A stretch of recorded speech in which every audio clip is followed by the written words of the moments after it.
안녕하세요. 안녕하세요. 지난주 저희 박지원의 식탁 첫 번째 방송이 업로드되고 나서 주변의 반응들이 뜨거웠는데요. 실장님 주변 반응 어땠습니까? 그렇게 뜨겁지는 않지만은 관심을 가지고 있더라고요. 특히 김유정 진행 잘하더라. 그리고 우리 이 박사에 대해서는 사람들이 잘 몰랐던가 봐. 억양이 굉장히 정확하게 들리더라 해서 우리 김 반장 이 박사에 비해서 제가 많이 꿀렸다. 상당히 기분 나쁜 한 주였다. 이렇게 말씀드립니다. 오늘 두 번째 시간이기 때문에 저희가 더 이렇게 힘을 내서 잘해보겠습니다. 네, 오늘 방송에는 특별한 초대 손님 모셨습니다.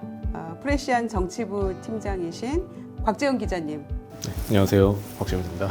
저희가 지난주에 이 식탁에 대통령과 언론에 대해서 올리고 여러 말씀들을 나눴어요. 근데 이번 주에도 다시 아니 올릴 수가 없는 상황이 되어서 심화편으로 한번 저희가 준비를 해봤습니다. 지난 이제 11월 18일 금요일이죠. 네, 그날 이제 우리 윤석열 대통령의 출근길 약식 기자회견, 이제 도어스태핑이라고 이제 우리가 부르는 그 자리에서 이제 사건이 벌어졌습니다. 그 대통령 홍보 비서관하고 MBC 이제 기자가 설전을 벌이는 장면이 이제 목격이 됐는데, 이 사건을 어떻게 저희가 받아들여야 될까요? 그 이기정 비서관이 저하고 잘 알아요. 예. 그분이 CBS 기자 하다가 YTN 갔는데 굉장히 좋았어요. 예. 청와대 대통령실만 들어가면 다 나빠져. 그러니까 웃기는 거야. 아니 대통령 가시는데 왜 뒤에다 질문하냐. 그럼 그게 기자지. 그럼 앞에만 보고 질문하나요? 급한 것은 뒤에 가더라도 쫓아가서라도 해야지. 그러나 대통령실이니까 못 쫓아간 거지. 이기정 비서관도 그렇게 했어요. 그렇죠. 옛날 기자할 때. 기자할 때. 네. 그럼요. 그런데 그게 새삼스럽게 문제가 되는 것은 난 그 이해가 안 돼요. 쓰리빠. 거기서 왜 쓰레빠 소리가 나와? 우리 곽 기자 계시지만은 기자가요. 저렇게 넥타이 메고 나오니까 얼마나 안 어울려요.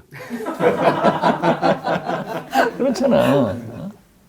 사실 옛날에는 저도 이렇게 넥타이를 메고 하지만은 이렇게 나오니까 얼마나 멋있어요. 그리고 기자라고 하는 것은 본래 좀 싸가지가 없잖아. 버릇이 없고. 그렇죠. 예, 아니라고 하기가 어렵습니다. 그리고 대통령실 도어스태핑 하는 그 바로 옆에가 기자실이에요. 그러니까 다 슬리퍼 신고 있다가 대통령 오신다 하면 그대로 우르라이 물론 나올 수 있는 거예요. 그걸 가지고 그럼 그 본질이 슬리퍼냐 이거죠. 본질이 이기정 비서관하고 MBC 기자의 말다툼이냐 이거죠. 본질이 아니잖아요. 그런데 우리는 늘 본질이 아닌 것 가지고 대통령이 말썽을 만들어. 말썽을 해결하는 것이 대통령이지 자꾸 만들어가는 것은 대통령 아니에요. 그러려면 제가 더 잘해요. 말썽 만드는 일은 제가 잘합니다. 그러니까 비본질적인 걸로 분리할 때마다 그렇게 그래요. 하는 것 같아서 더 답답하죠 지금. 사실 그 당시에 이제 MBC 기자가 편한 복장으로 슬리퍼를 끌고 나온 건 아니고 넥타이 메고 정장 입고 출근을 해서 대통령실에 있다가 대통령이 지금 출근을 한다고 하니까 이제 아마 급하게 나간 걸로 보이는데요. 이제 말씀하신 것처럼 사실 복장이나 이런 문제는 좀 부차적인 거고 오히려 저는 사실 그런 복장 문제는 이 사태가 커지고 난 다음에 이제 말하자면 그 기자의 태도가 잘못됐다는 얘기가 주로 국민의힘 여당 쪽에서 이제 좀 사후적으로 지적이 나오게 맞아요. 이 사태 자체가 공론화되는 것보다 이제 어떤 그런 지역적인 부분을 공격하는 게 아닌가라는 생각이 들었고 앞서서 사실 대통령이 그날 한 말씀 중에 MBC에 대해서 가짜 뉴스다 막 이런 얘기를 하면서 이게 헌법적인 어떤 그런 차원에서 내린 결단이다 MBC를 전용기에서 배제한 게 이렇게 말씀한 게 그 전용기 문제가 이미 순방이 끝나고 넘어가는 국면이었는데 지금 이걸 오히려 대통령이 직접 재점화를 시킨 것 같고 이거를 주변에서 참모들이 이러시면 안 된다고 얘기를 했을 때 그걸 받아들이는 주도자가 있고 오히려 그렇게 얘기를 하면 더 격노를 하고 오히려 옆에서도 저기보다 더 화를 내줘야 좀 진정이 되는 타입의 지도자가 있는데 윤 대통령은 주변에서 좀 취재된 얘기를 들어도 후자에 좀 가까우신 것 같아요. 어떤 인격적인 성품이나 이런 것이. 그래서 이기정 홍보기획 비서관이 더 반말하면 화를 내면서 그렇게 치고 나갔나요? 아무래도 이제 윤 대통령과 이제 측근으로 일을 하다 보면 좀 그 말하자면 뭐 보스라고 하는 이제 그 정치 지도자의 스타일에 좀 좌우가 돼서 주변에서 보좌를 하는 게 그런 리더의 스타일에 따라갈 수밖에 없는데 아마 그런 것이 좀 가장 나쁜 형태로 표출이 된 게 아닌가라고 보여집니다. 아니, 사실 언론 자유나 언론 탄압 문제 지금 이게 문제의 본질인 건데 사실은 슬리퍼 논쟁으로 가버렸잖아요. 근데 그날 아침에 슬리퍼 신고 있던 기자가 MBC 기자 한 사람뿐이었나요? 저는 그거 아니라고 생각하거든요. 기자들 어떻게 보고 계세요? 그러니까 대통령실 출입 기자뿐만 아니라 다른 정치부 기자들도 이 건에 대해서 지금 여러 가지 생각들을 하실 거 아니에요. 사실 이 사태를 처음 접하고 든 거는 황당함이죠.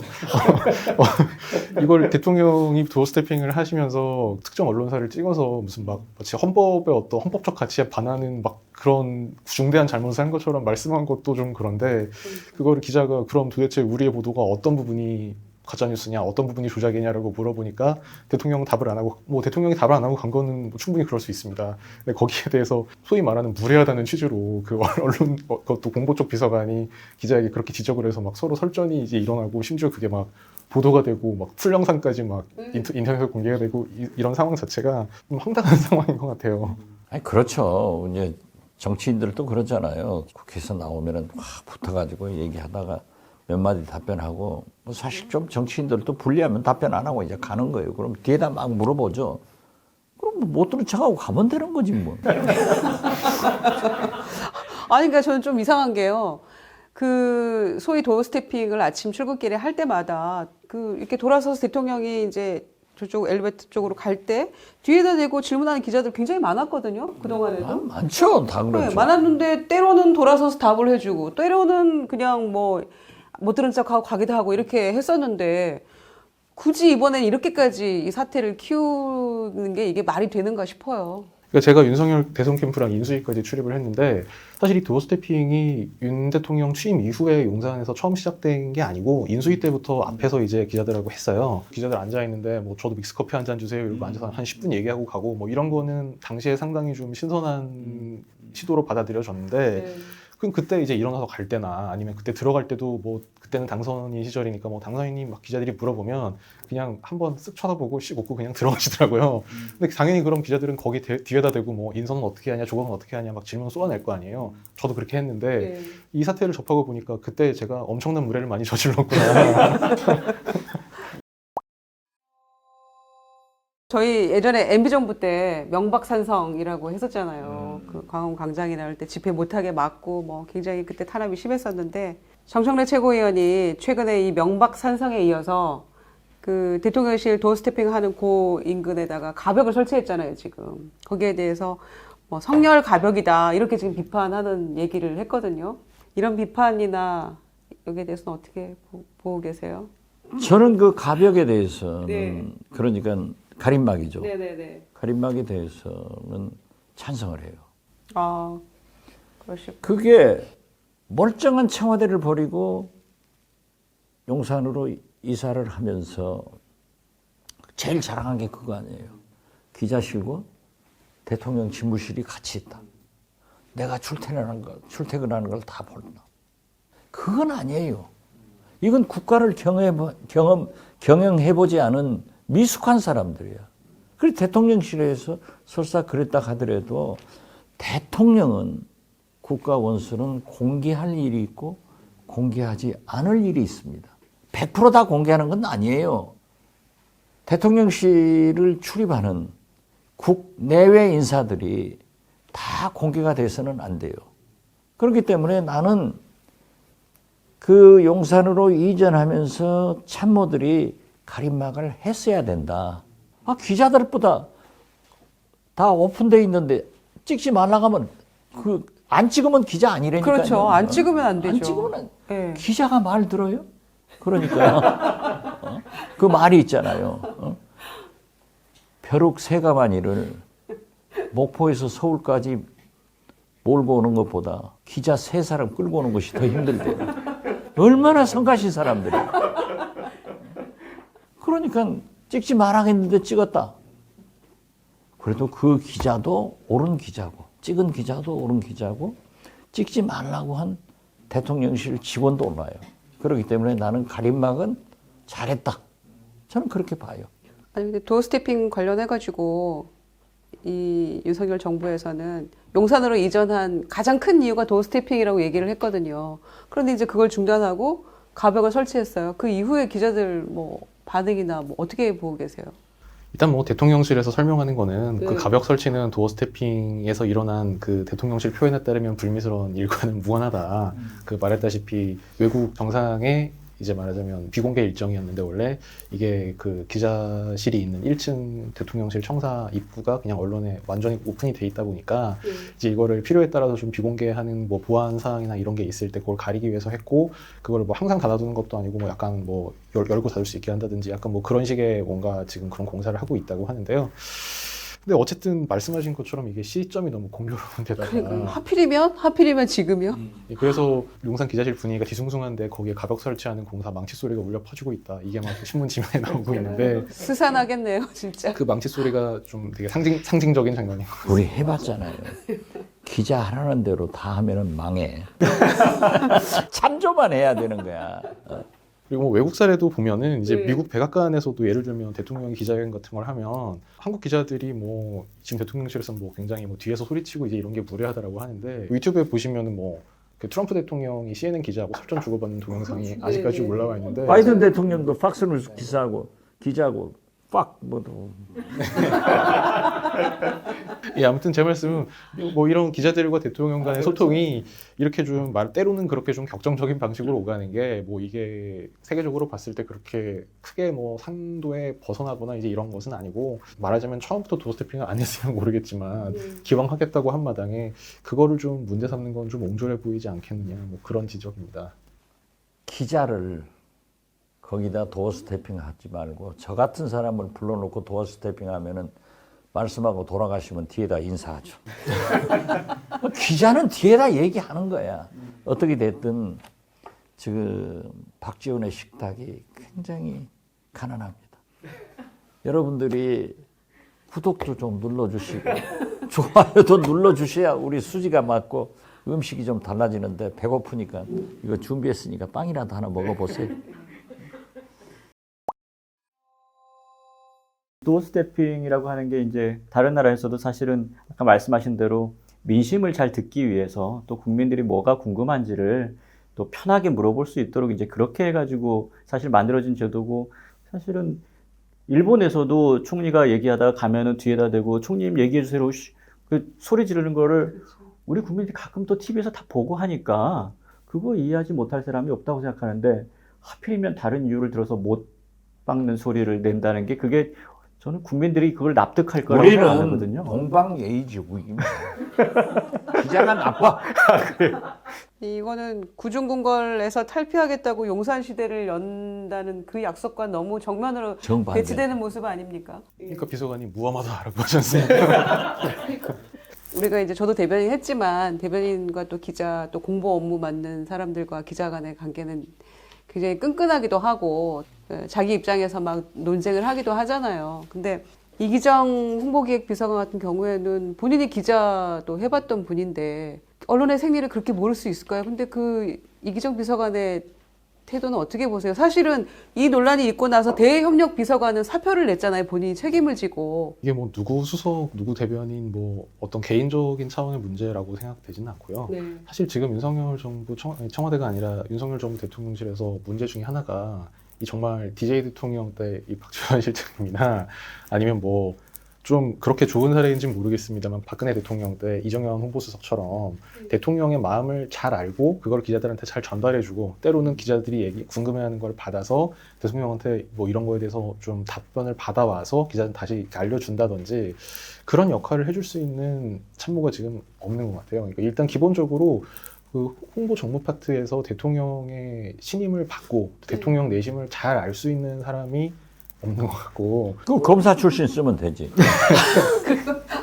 지금 아예 대변인이 없지 않습니까? 그렇죠. 네, 지금 대변인이 공석이죠. 대변인 필요 없어요.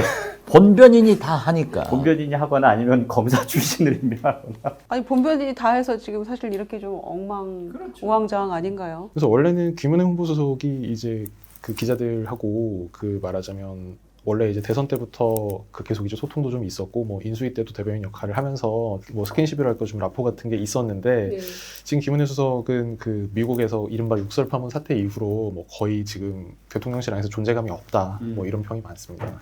그래서 이를테면 뭐 박근혜 청와대라면 이정현 수석한테 물어보거나 전화를 해서 문자라도 남겨놓으면 뭐 궁금한 거에 대해서 나중에 어떻게든 답을 듣겠고 뭐 DJ 정부 청와대라면 박지원 실장님을 잘 여쭤보면 이제 DJ 대통령의 내심을 잘 들을 수 있었겠지만 지금 대통령에게는 이제 그런 역할을 해줄 수 있는 참모가 없는 것 같아요. 그래서 우리가 정치를 하는데 총재면 대통령이면 대리인이 있어야 되는 거예요. 그래서 그 사람의 얘기를 들어보면은 대통령의 총재의 심정을 파악할 수 있게끔 하는 거고, 그래서 기자들하고 앉아서 백브리핑을 해주는 거예요. 그런데 지금 홍보수석도 기능을, 또 대변인은 없고 본변인은 화만 내면 되겠냐고. 소통이 안 되는 거지. 그런데 도어 스태핑을 하지 않겠다. 유일한 업적, 6개월간 윤석열 대통령이 한 업적이 뭐예요? 용산시대를 열어서 도어 스태핑 했다. 이걸 나는 살린다고 봐요. 왜냐하면은 윤석열 대통령이 못 참을 거야. 야, 그래도 내가 아침에 나가면서 한마디 쫙 던지면은 언론에 보도가 되고 국민 여론이 들썩들썩 했는데 아무 소리 없으면 재미가 없잖아요. 그래서 나는 도어 스태핑 시작하리라고 봐요. 또 우리 실장님이 역대 최장수 대변인도 하시고 김대중 대통령의 입으로도 불리시고 또 청와대 출입 기자들하고도 굉장히 많이 관계를 맺으셨을 텐데 우리 박지원 실장님이라면 지금 어떻게 했겠다 생각이나 어떤 뭐 예전 일이 있으시면은 얘기를 해주시면 좋을 것 같아요. 우리 김유정 반장도 대변인을 오래 하신 분이고 대변인실에서 오랫동안 근무를 하신 분이에요. 제가 기자실에서 자는 거야. 벤치에 들어놓아서. 그러면 기자들이 와서 아니 공보수석이 대통령 수석이 여기서 자냐고. 야당 할 때는 국회의원이 기자실에서 자냐고.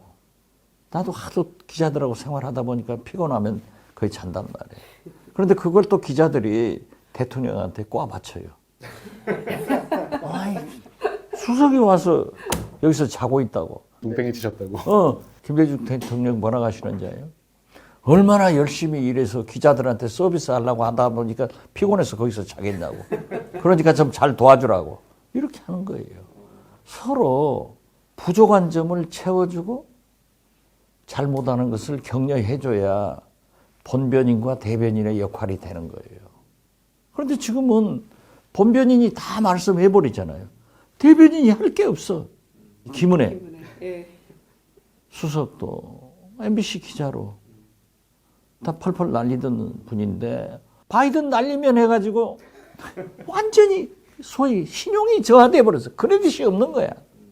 그러니까 기자들이 뭐 하는 거예요. 제가 지금 국정원에서 고발해가지고 검찰 조사 받잖아요. 받아야 되는데 조폭들도 피레미 중간 보수를 다 조사해가지고 두목을 조사하는데 국가안보실장을 먼저 데려가고 저는 지금 안 데려가요. 그래서 나는 예수님 제발 저를 과대평가하지 마십시오. 나를 검찰에서 두목으로 생각하는가 이런 생각을 하는 거예요. 그건 왜 그러냐. 그만큼 밸류가 있는 거야. 제 기사를 쓰면 잘 읽는 거예요. 그러니까 대변인의 역할이라고 하는 것은 본변인, 대통령이 R을 하더라도 어로 설명할 수 있는 그런 재주가 있어야 돼. 근데 그게 지금 김은혜 수석한테 뭐라고 얘기하겠어요? 이 XX 했는데 나 안 했다. 날리면이지 바이든이라고 안 했다. 그런데 김은혜 수석도 양심은 있을 거 아니에요. 그러니까 말을 못하는 거고 또 그것으로 가지고 설명을 하면 기자들이 안 믿는 거예요. 문제야, 문제. 대변인이나 또 공보 관계자하고 기자 간에 전 제일 중요한 게 신뢰라고 그렇죠. 생각하거든요. 제가 대변인 했을 때는 굉장히 답변하기 곤란한 문제는 확인해 줄 수 없다 이런 정도로 하지 적어도 거짓말을 하거나 다른 얘기로 그 말을 돌려서 하지는 않았거든요. 그래서 그게 이제 신뢰관계 형성이라는 건데 그걸 못하고 있는 것 같아요. 대통령께서 홍보수석 대변인한테는 모든 말씀을 다 해줘야 돼요. 김대중 대통령이 야당 총재 때 그때는 한나라당이었나? 이해창 총재. 네, 신한국당 시절 아니에요? 신한국당 시절인데 네. 하도 당명이 바뀌었어요. 아무튼 그냥 편의상 우리 민주당하고 국민의힘이었어요. 예. 그런데 이해창 총재님이 어느 날 갑자기 김대중 총재를 방문한다 해가지고 오셨어요. 그러니까 이제 우리들이 공개적으로 다 아시고 이제 두 분이 말씀을 하시다가 이해창 총재가 잠깐 둘이 총재님 얘기 좀 했으면 좋겠습니다. 하니까 총재실로 들어갔어요. 들어가더니 한참 있다가 나오셔. 네, 김대중 총재님한테 무슨 말씀하셨습니까? 그래, 내일 모레 가르쳐 줄게. 오늘 말하면 기자들한테 말해버릴까 봐서. 그래가지고 저한테 얘기를 하시는 거예요. 이해창 총재가 지금 김영삼 대통령이 내각제 개헌을 추진하는데 우리 둘이가 합의해서 내각제를 반대합시다. 개헌을 반대합시다. 본래 김 총재는 내각제를 반대하지 하고 대통령 중심제를 하지 않습니까? 그래서 뭐라고 하셨습니까? 내가 아무 소리 안 했지. 아무 소리 안 했대요. 듣고만 있고. 그런데 김대중 대통령 후보 때 이제 제가 모시고 미국을 간 거예요. 갔는데 국민의힘 신경식 사무총장이 이해창 총재 그 측근이었어. 그때 내각제 얘기가 나오니까 이 내각제를 반대하기로 그때 이해창 총재가 김대중 총재를 찾아가서 두 분이 합의를 했다. 이렇게 발표를 하는 거예요. 그런데 대통령 김대중 총재님은 지금 연설을 하고 계시는데 그 수행 기자들이 저한테 물어요. 우리 합의한 적 없다. 합의 안 했거든요. 일방적으로 와서 얘기를 하니까 우리 총재는 듣고만 계셨고 합의한 적 없다 하고 통쳐버렸어요. 그러니까 여기서 꼬리를 팍 내려버렸지. 만약에 저를 믿고 그렇게 말씀 안 해줬으면은 나중에 물어가지고 하면은 기자들이 저게 뭐 좀 이상하게 하는 거예요. 그런데 내가 단호하게 얘기를 해버리니까 총재한테 확인도 안 하고. 그 연설 끝나고 나니까는 기자들이 또 묻죠. 기자들이 어떤 사람들이에요? 기자들 성가신 사람들이에요. 여기 앉아 계시지만은 진짜 불가건 불가원이요. 친하게 할 수도 없고 멀리 할 수도 없고 왼수야. 왼수야 왼수. 그런데 총재님한테 물으니까 나한테 그래요. 대변인 뭐라고 답변했어? 제가 할 걸 아니까 합의한 적 없다고 했습니다.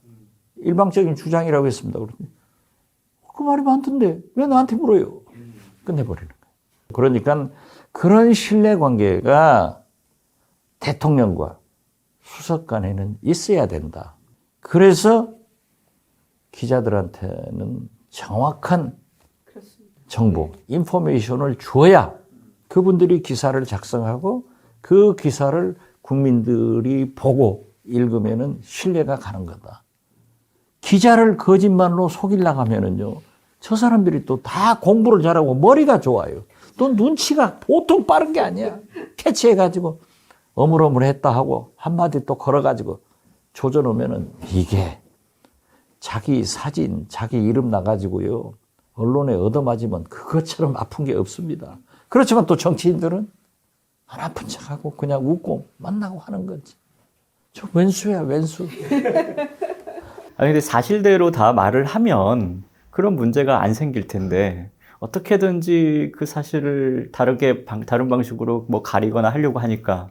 그래서 이 자리에서, 이 대목에서 김건희 여사가 나와야 돼. 김건희 여사, 대통령 배우자는 공적인 인물이에요.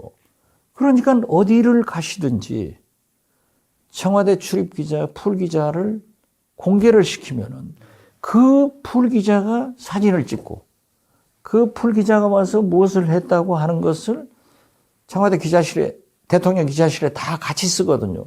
그러면 아무 문제가 없어요.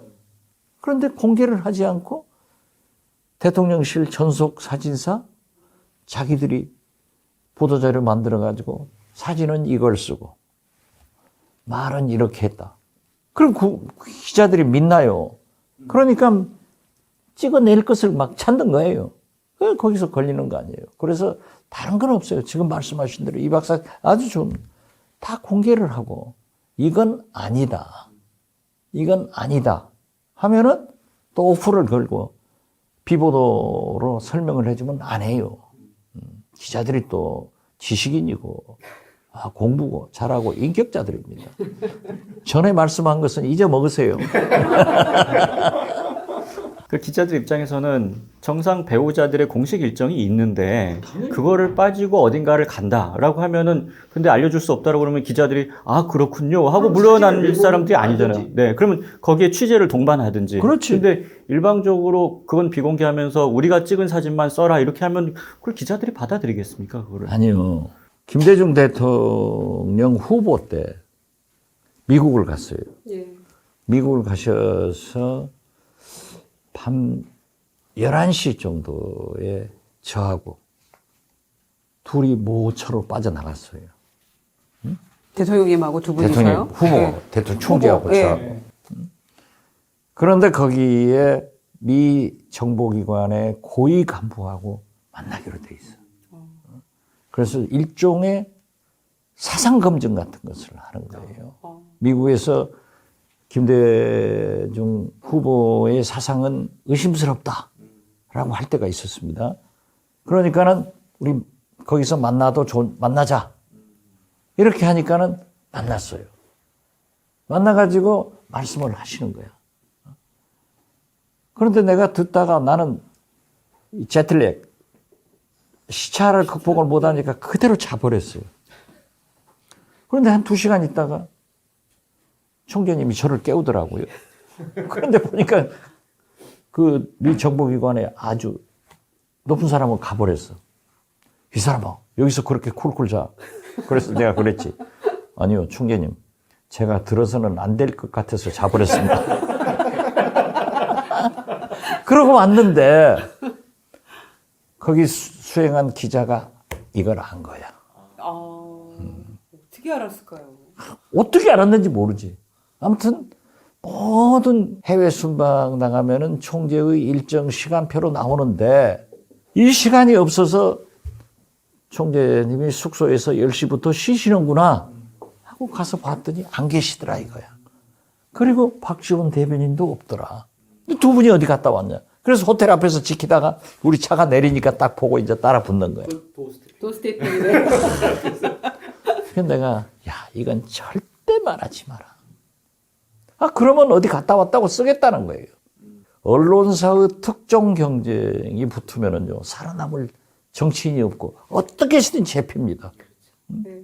그런데 내가 솔직히 얘기했지. 사실은 미 정보기관의 높은 사람이 만나자고 해서 만났다. 그런데 내가 옆에서 듣고 있다가 자버렸다. 그 이 총재님이 얘기해서 난 그 얘기 들어서는 안 될 것 같아서 내가 잤습니다 하고 웃고 왔다.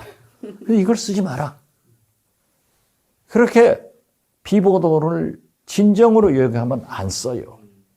그 내용을 아마 그 수행 기자이기 때문에 데스크에다 정보 보고는 했겠죠. 그렇죠. 예. 그렇지만은 안 써요. 그러니까 그것은 어떻게 되냐. 청와대 수석, 박지원처럼 기자하고 신뢰관계가 돼야 돼요. 그래서 이게 진짜 이렇구나 해서 안 쓰는 거예요. 그런데 지금 현재는 보면은 윤석열, 김건희 두 내외는 밉상이 bek혀가지고 뭐든지 써. 이러면 안 돼요. 이렇게 긴장 관계가 되면 안 되니까.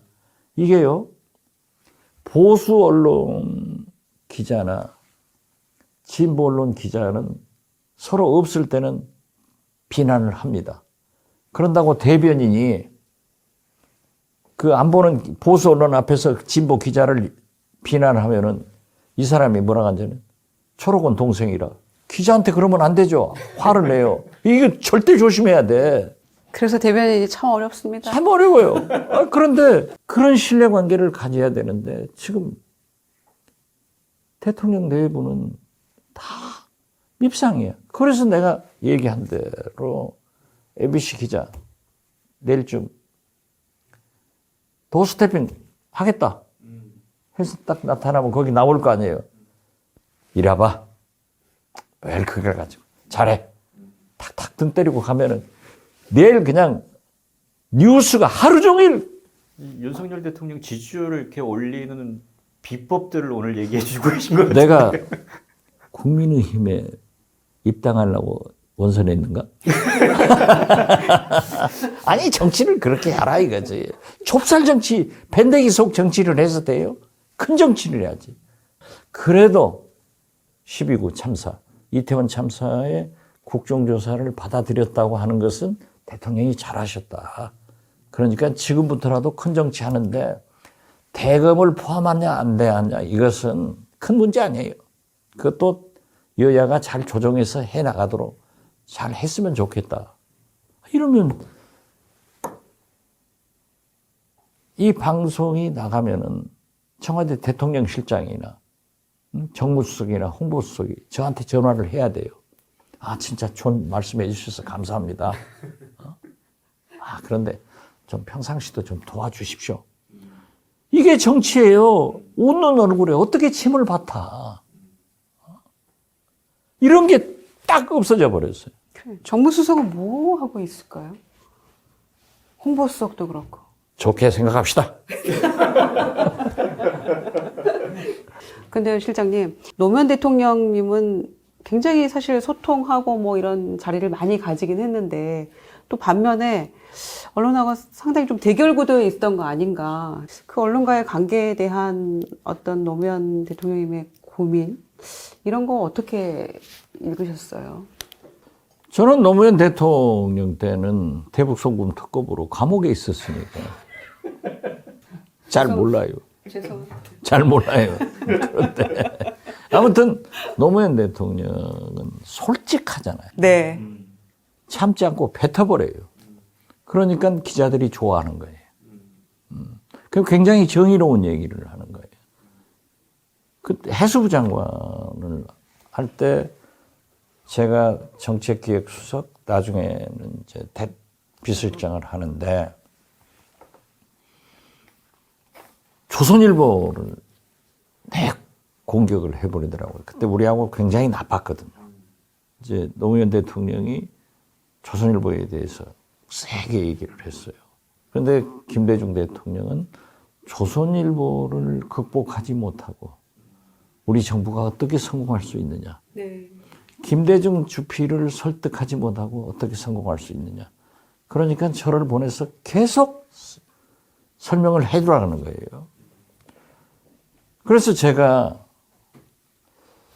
장관이 돼가지고, 아니 국회의원이면 괜찮아요. 장관이 돼가지고 조선일보한테 저렇게 심한 얘기를 했으면 제가 한마디 하겠습니다. 불러다가.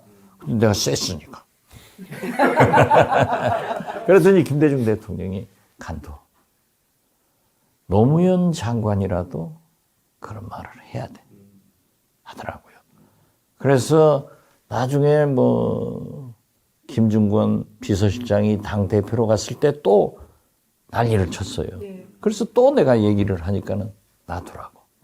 그래야 김중권 비서실장도 민정당에서 와서 비서실장하고 민주당 당대표로 가면서 조심하고 또 당에서도 그런 통과 의뢰가 있어서 좀 걸러지는 거다 이러시더라고요. 그래서 노무현 대통령은 그런 솔직한 정의로운 얘기를 하기 때문에 기자들이 나름대로 점수를 주었지 않는가. 그건 그렇게 생각해요. 네. 이번 MBC 사태 관련해 가지고요, 박 기자님. 출입처에서 기자단에게 그 MBC에 대해서 뭐 징계를 요구하고 이런 건 저는 처음 목도하는 광경이라서 좀 황당하거든요. 기자들이 자체적으로 조금 서로 뭐 징계하고 뭐 이렇게 페널티 주는 거 있잖아요. 근데 출입처에서 이렇게 기자단에 요구하는 경우는 저는 처음 보는 건데 어떻게 보세요? 저도 그래 찾아보니까 네. 그 대통령실, 그러니까 옛날 청와대 춘추관에서 뭐 어떤 특정 기자라기보다는 특정 언론에 좀 뭐 출입 정지라든지 뭐 그런 걸 요구한 사례가 있기는 있습니다. 보면 2008년에 이명박 정부 청와대 때 그때 뭐 코리아타임스, YTN, 한겨레 이런 언론사들에 대해서 징계 요구를 한 적이 있는데 그거는 보도 내용이 아니고 이제 정부에서 엠바고를 걸고 한 네, 자료인데 엠바고. 물론 네. 이제 그 엠바고가 대통령이나 총리가 공개 발언을 하면서 이게 깨져서 이걸 지키느냐 마느냐 좀 뭐 이런 복잡한 문제가 있었습니다만 결과적으로는 기자단에서 엠바고를 한 건데 이거를 깨고 먼저 보도했으니 기자단에서 징계를 해달라. 그래서 뭐 출입 정지 뭐 짧게는 3일 뭐 심하면 뭐 한 달 뭐 이렇게 나온 적이 있긴 있어요. 그리고 이게 좀 2011년 청해부대 그 작전 아덴만 작전 때 이때도 이명박 정부인데 그때도 이제 말하자면 그때는 이제 뭐 인질하고 우리 군장병들의 생명과 안전이 달린 문제였는데 그때도 이제 엠바고를 깨고 뭐 그때 부산일보가 먼저 쓰고 그거를 다른 데서 받아 썼는데 좀 그래서 이 세 군데에 대해서 좀 그 징계를 내린 적은 있습니다. 그래서 그때 등록 취소가 된 언론사도 있었고요. 이거는 제가 말씀드린 사례들은 다 보시면 이제 엠바고를 어긴 사례 아니면 어떤 기자가 좀 거의 범죄에 가까운 어떤 그러니까 굉장히 이제 명예를 실추하는 부적절한 언행을 했을 때 이제 이런 거에 대한 것이고 언론 보도 내용이 어떻다, 논조가 어떻다 이런 거를 가지고 이제 기자단의 징계나 이제 이런 걸 요구했다는 게 사실 굉장히 이례적이고 뭐 만약에 그 사유가 뭐 팔짱 끼고 스레퍼를 신었다는 거라면 그건 더더욱 황당한 사태이기 때문에 지금 기자들 여론이 상당히 안 좋은 상태고요. 그래서 어제 기자협회 입장도 이 네. 대통령실에 대해서 기자들 간 갈등 조장을 중단하라. 그러니까 이게 대통령실이 마치 MBC의 어떤 이런 문제 때문에 도어스태핑이 중단한 것처럼 이제 이렇게 얘기를 하고 있는 게 말하자면 이게 너희들 취재를 하고 싶은데 MBC 때문에 우리 안 할 거다. 그러니까 MBC에 대해서 너희들이 알아서 징계를 해라. 약간 이런 식의 요구인 셈이어서 이게 말하자면 기자들 간의 갈등을 부추기는 거 아니냐. 그래서 이거를 좀 철회하라는 기자협회 입장까지 나온 상황. MBC를 가지고 그러한 일이 갈등이 계속되면은 외국에서 이 초록은 도색이라요. 외국 언론들이요. 엄청나게 우리 조질 거예요. 이미 그렇게 하고 있거든요. 지금 이미 하고 있잖아요. 외신들도 그렇고 국경 없는 기자회에서도 그 MBC 이렇게 하면 안 된다. 이렇게 하고 있죠. 우리 국민들이 국내 언론만 보는 게 아니고 이제 이번에 이태원 참사 때도 보면은 국내 언론들 봐가지고 좀 답답하니까 뭐 다른 해외 언론들을 벌써 우리 국민들이 다 보고 또 그걸 번역해서 이렇게 치러 나르는 또 이렇게 공유하는 그런 것들도 굉장히 많이 있어서 사실은 이제는 국내 언론을 이렇게 겁줘가지고 뭔가 이렇게 사실을 가릴 수 있다든지 더 이상 이런 시대가 이제 아닌 것 같거든요.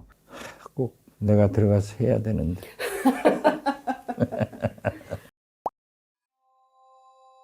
사실은 MBC의 문제가 MBC만의 문제가 아니다 이런 생각들이 있으실 거 아니에요. 우리 방송사 혹은 우리 신문사의 문제일 수도 있고 이런 생각들도 할 것 같은데요. 그렇죠. 그래서 사실 그 대통령실에서 대통령실 출입 기자단 간사한테 요청을 한 게 MBC를 징계해달라고 하면서 참고로 이런 걸 제시해야겠는데 뭐라고 하면서 뭐 출입 기자 등록 취소, 뭐 출입 정지, 뭐 심지어 다른 MBC의 소속 기자를 교체해달라. 이걸 사실 어떤 언론사랑 어떤 기자가 이걸 받아들일 그게 수 얼마나 없어요. 황당했을까 싶어요. 그래서 지금 대통령실 기자단에서도 이거는 못 받는다. 우리는 답변 안 하겠다라고 한 상태고. 그렇죠. 우리 청와대 출입하는 기자들이 언론사의 중견들 아니에요. 응? 그런 중진 기자들이 언론을 스스로 재갈배키는 그런 일은 하지 않을 거예요. 대통령실 출입 기자들이요. 대통령실. 예. 그런데 지금 젊은 청년들이요. 월드컵도 MBC에서 이렇게 되는 거야. 네. 그리고 확실하게 나타나는 게요. 제가 MBC 라디오, TV에 출연을 하면은 그게 이제 유튜브로 올라가잖아요. 거기가 몇십만 압도적으로 올라가 버려요. 이게 국민이 그렇게 무서운 거야. 지금 우리 국민이 박정희 전두환 때도 살았어요. 이거 못 살겠어? 그래서 이건 언론의 자유는 기자의 버르장머리는 영원히 안 없어져. 어떻게 없어요? 누가 없어요? 이 수첩에 그런 지혜가 담겨 있을까요? 역사와 경험과 지혜가 있는 수첩인데 한 말씀 해주세요. 대통령과 대통령 비서실에 그리고 기자들에게 한 말씀씩 부탁드립니다. 대통령님이나 대통령실에서 국민을 이기려고 해서는 안 돼요. 언론을 이기려고 해서는 안 돼요. 잘 검토해서 아무리 긴장관계가 있더라도 풀어갈 것은 대통령이시지. 대통령이 매일 문제를 만들면 나라가 되겠어요? 그래서 좀 풀어보세요. 그래서 MBC 기자도 한번 불러가지고 등 때리면서 잘하자. 그러면 국민이 박수 칠 겁니다. 이번 국정조사 합의처럼 저는 박수 치리라고 봅니다.